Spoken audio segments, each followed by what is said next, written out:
La plupart des freelanceurs et agences marketing pensent qu'il faut une grosse audience, envoyer des milliers de messages sur LinkedIn et que ça peut prendre des mois avant de fonctionner. Chez Scalebametrics, mon agence, on génère au moins 30 rendez-vous qualifiés chaque mois juste à travers la plateforme de LinkedIn grâce à des messages et un peu de contenu avec une approche systémisée qui fonctionne de manière constante. Et ce système fonctionne même si tu pars de zéro. Donc si tu regardes cette vidéo, que tu n'as pas encore d'audience, tu n'as pas encore commencé la prospection, tu n'as pas encore créé de contenu, ne t'inquiète pas. Même si tu n'as jamais fait de prospection, je vais te montrer étape par étape comment tu peux répliquer notre système. Je vais te parler de la psychologie derrière nos messages, le type de message qu'il faut envoyer et le type de résultat auquel tu peux t'attendre. Et d'ailleurs, pour te montrer que ce n'est pas du bullshit, tu peux voir ici un screenshot de moi et Close sur les 30 derniers jours. Donc ça a bel et bien été pris début juin. On est le 4 juin, là je suis en train de recorder cette vidéo. On a eu plus de 105 personnes qui ont essayé de remplir le formulaire et on a laissé 64 personnes booker un call. Il y en a d'autres qui ont été disqualifiées, d'autres qu'on a bloquées parce que le questionnaire ne correspondait pas à notre avatar client de base. Et donc tu peux voir que les méthodes que je te partage fonctionnent. Alors la première question qu'il faut se poser déjà, c'est pourquoi est-ce que la prospection LinkedIn fonctionne? Alors LinkedIn, c'est pas juste une plateforme de contenu, c'est surtout une base de données de prospects avec leurs infos de contact. Donc tu peux leur envoyer des messages, tu peux utiliser des outils externes comme tu le sais si tu suis la chaîne pour enrichir leur profil avec des adresses email et faire du cold email. Et donc ajouter de la prospection directe à ta stratégie de contenu permet d'accélérer ta croissance et le nombre de rendez-vous que tu bookes. Alors que moi aujourd'hui là sur YouTube, je poste une vidéo, mais si tu regardes cette vidéo, j'ai aucun moyen de te contacter par message ou de savoir qui tu es. Alors que sur LinkedIn, tu peux combiner la force de la prospection et de la création de contenu. Et c'est cette combinaison qui va faire que tu vas multiplier les points de contact. La personne qui va recevoir tes messages, même si elle ne te répond pas, va par exemple consommer ton contenu pendant quelques semaines, voir tes messages, voir tes vidéos, voir ton contenu écrit et un jour finira peut-être par te répondre et prendre un rendez-vous, ce qui est extrêmement puissant.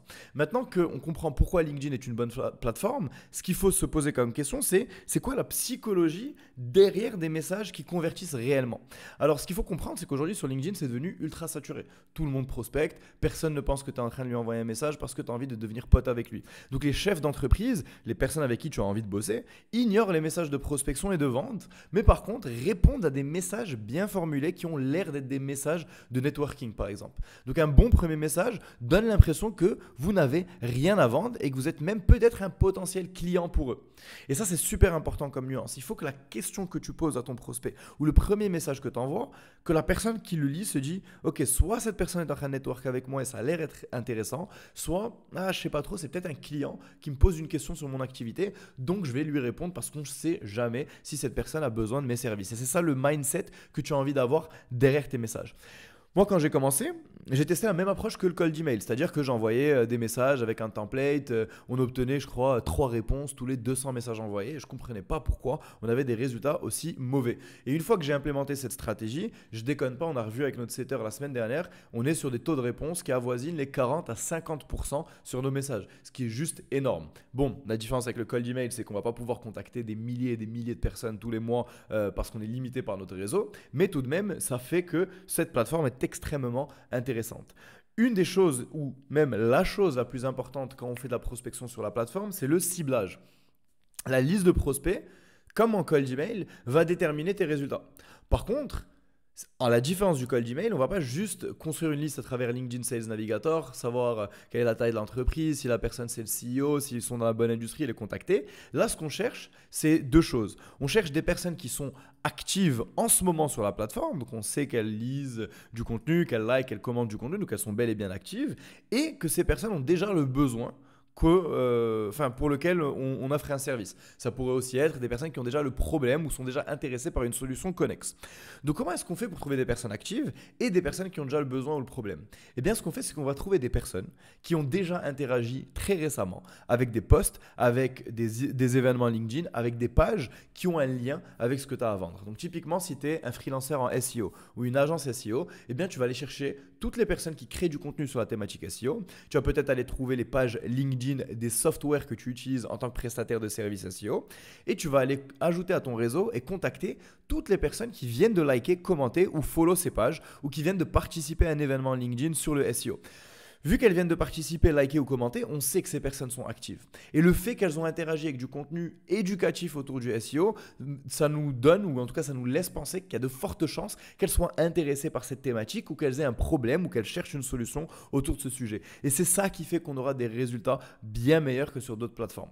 Alors, Moi, je vous recommande de passer 60 à 120 minutes de recherche par semaine sur ces personnes-là. C'est primordial, c'est la clé du succès des campagnes. Je sais que personne n'a envie de passer 2 heures à ajouter des personnes à un Google Sheet pour les contacter la semaine prochaine, mais c'est réellement ça qui va faire toute la différence. Je sais que ça a l'air fou, mais c'est vraiment 80% de tes résultats, c'est ce ciblage.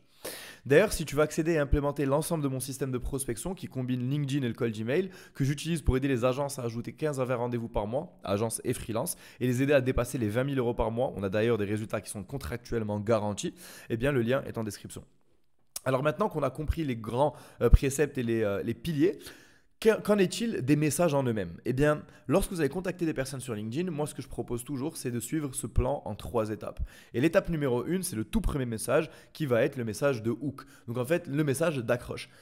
Ici, ce que j'aime faire, c'est avoir un message qui va faire référence à leur activité ou à leur profil LinkedIn. Donc, on va envoyer un message en leur posant une question sur leur profil LinkedIn ou faire référence à un post qu'ils viennent de faire. En tout cas, leur montrer on mentionner quelque chose de précis et personnalisé pour leur prouver qu'en fait, on a fait des recherches, on a fait nos devoirs.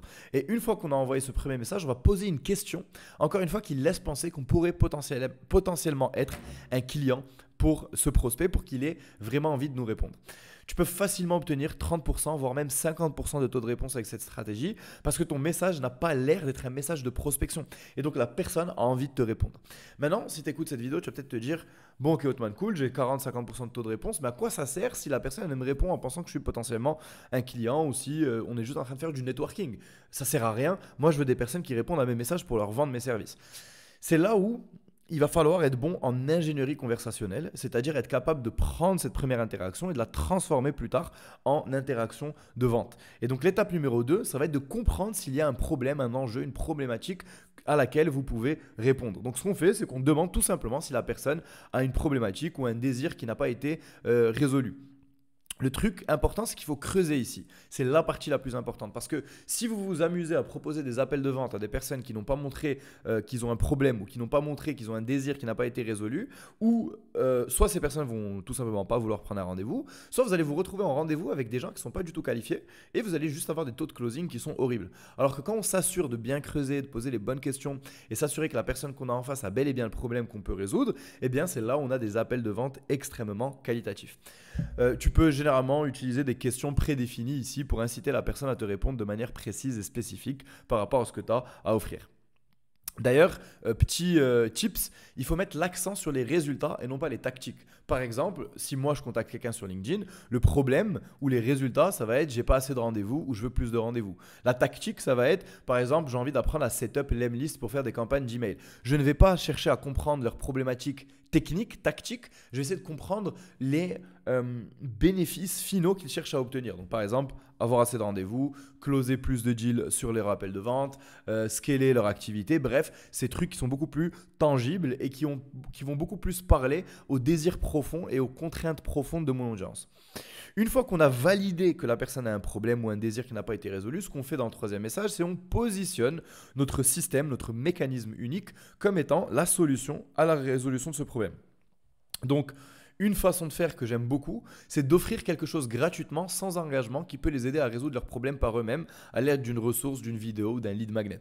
Donc typiquement, si quelqu'un me dit « Ok, j'arrive pas à générer assez de rendez-vous », au lieu de lui proposer un appel directement pour lui proposer de générer des rendez-vous pour lui ou de l'aider dans sa stratégie de génération de rendez-vous, ce qu'on peut faire, c'est tout simplement lui proposer une vidéo, une ressource qui va lui expliquer comment prospecter par lui-même. Donc ce sera fait que on va enlever la pression, on va créer du goodwill, donc les personnes, on va avoir un bon karma, elles vont se rappeler de nous de manière positive et ce type de message peut même vous générer des rendez-vous quelques mois plus tard. Parce que si vous avez aidé quelqu'un en février, cette personne n'était pas prête à passer à l'action, le jour où elle le sera, elle se rappellera de vous alors qu'elle ne se rappellera pas de votre compétiteur qui lui aura envoyé des copier-coller qui ont juste essayé de booker un call sans apporter de valeur à ce prospect.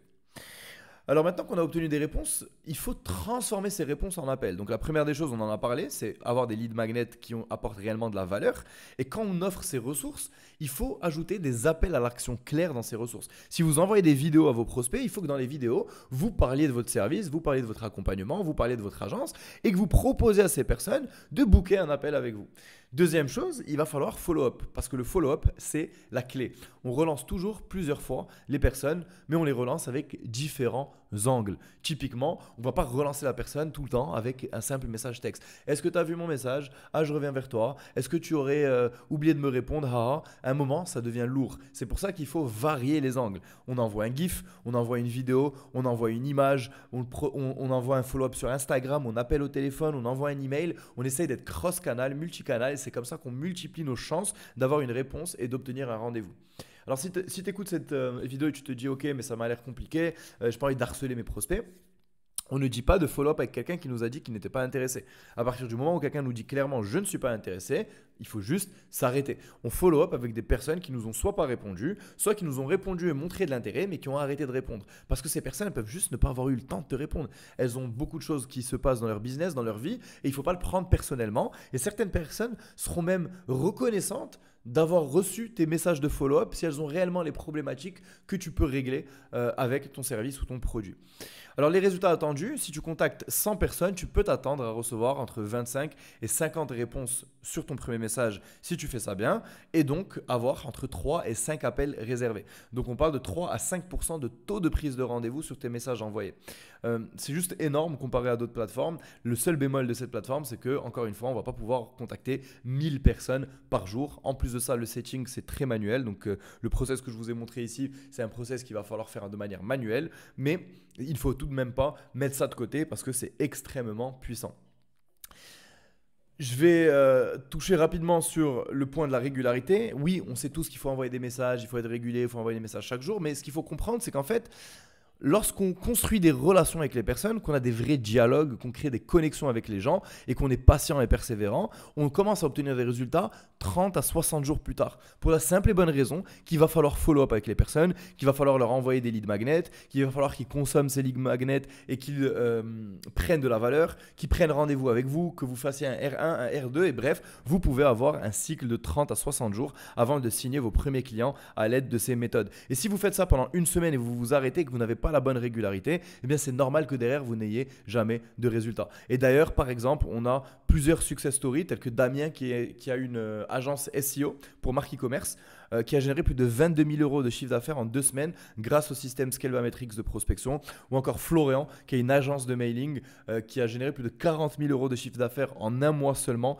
à l'aide du système. Et si jamais tu écoutes cette vidéo, que tu es freelancer ou tu es agence et que tu as envie que ce soit toi aussi ton tour de devenir notre prochaine success story pour obtenir ce type de résultat, je te laisserai un lien en description. Merci d'avoir regardé la vidéo, c'était Othman et je te dis à la semaine prochaine pour la nouvelle vidéo sur la chaîne.